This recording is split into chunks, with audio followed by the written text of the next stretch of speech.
সুপ্রিয় শিক্ষার্থী বন্ধুরা এবং সকল ভিউয়ার্সদের স্বাগত। তোমরা নিশ্চয়ই প্রত্যেকে ভালো আছো তোমরা এই প্রত্যাশায় আজ তোমাদের জন্য নিয়ে এসেছি আরেকটি বাংলা রচনা। তোমরা অবশ্যই ভিডিওটি স্কিপ না করে সম্পূর্ণ দেখো। ভিডিওটি দেখো তোমরা, কারণ এই রচনাটি তোমাদের এক্সামে এসে থাকে।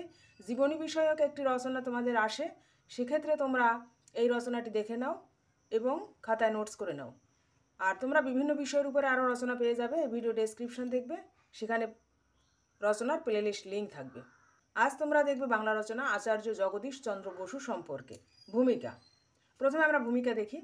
পরাধীন ভারতবর্ষে জন্মগ্রহণ করে অমর বিজ্ঞানী জগদীশচন্দ্র বসু জগৎ সভায় ভারতবাসীকে পরিপূর্ণ মর্যাদার আসনে প্রতিষ্ঠিত করেন।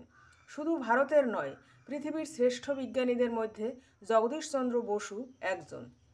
তিনি দিন ভারতকে জগৎ সভায় গৌরব গরিমায় শ্রেষ্ঠত্বের আসনে প্রতিষ্ঠিত করেছিলেন। জন্ম বংশ পরিচয়, পরের পয়েন্ট।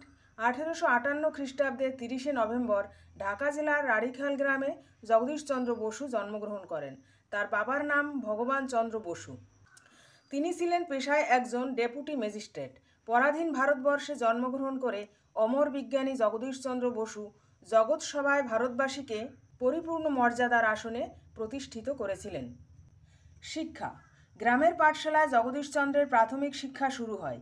এখানে তিনি ডোলে, মালো, কলু ইত্যাদি গোষ্ঠীভুক্ত বালকদের সঙ্গে মিশে এবং গ্রাম্য পরিবেশে লালিত হয়ে জগদীশচন্দ্র প্রকৃতি দেবীর ভক্ত হয়ে পড়েন। এ সময়ই সাধারণ, সরল ও সহজ সৌন্দর্যের প্রেরণা বীজ নিজ অন্তরে অনুভব করেছিলেন। এরপর কলকাতার সেন্ট জেভিয়ার্স স্কুল থেকে প্রবেশিকা পরীক্ষায় পাশ করেন। সেন্ট জেভিয়ার্স কলেজ থেকে বিএ পাশ করেন। এরপর বিলাত যান। কেমব্রিজ বিশ্ববিদ্যালয় থেকে বিএসসি ডিগ্রি নিয়ে দেশে ফিরে আসেন। কর্মজীবন, দেশে ফিরে প্রেসিডেন্সি কলেজে অধ্যাপক হিসেবে নিযুক্ত হন। সেখানে নিজের খরচে বিভিন্ন যন্ত্রপাতি তৈরি করেন এবং গবেষণার কাজ চালিয়ে যেতে থাকেন। তিনি বিনা তারে শব্দ পাঠাতে সক্ষম হন। এটি বেতার যন্ত্রের পূর্বাভাস। কিন্তু বেতার যন্ত্র, বন্ধুরা ওটা যন্ত্র বানানো আছে, এ কারটি কিন্তু কেটে দেওয়া আছে। কিন্তু বেতার যন্ত্র আবিষ্কারের কৃতিত্ব তার ভাগ্যে জোটেনি। পরাধীন ভারতবর্ষের ইংরেজ সরকার তার এই বিশাল সাফল্য প্রকাশ করেনি। লন্ডন বিশ্ববিদ্যালয় তাকে ডিএসসি উপাধি দেন। এরপর জগদীশচন্দ্র ক্রেস্কোগ্রাফ নামে একটি যন্ত্র আবিষ্কার করেন। এর সাহায্যে তিনি প্রমাণ করেন যে উদ্ভিদেরও প্রাণ আছে। তারা আঘাত পেলে ব্যথা বেদনা অনুভব করে এবং উত্তেজনায় সাড়া দেয়। তিনি বিলাত গিয়ে বিশ্ব বিজ্ঞান সভায় এটি প্রমাণ করেন। পোটোমিটার, স্পিগনোমিটার ও ফটোসিনথেটিক বাবলার প্রভৃতি যন্ত্র তারই আবিষ্কার। দেশে বিদেশে তার নাম ছড়িয়ে পড়ে। ইংরেজ সরকার তাকে স্যার উপাধি দেন। ভারতে বৈজ্ঞানিক গবেষণার সুবিধার জন্য তিনি বসু বিজ্ঞান মন্দির তৈরি করেন।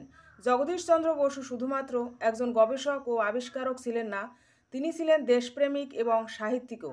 তার লেখা অব্যক্ত একটি গুরুত্বপূর্ণ বই।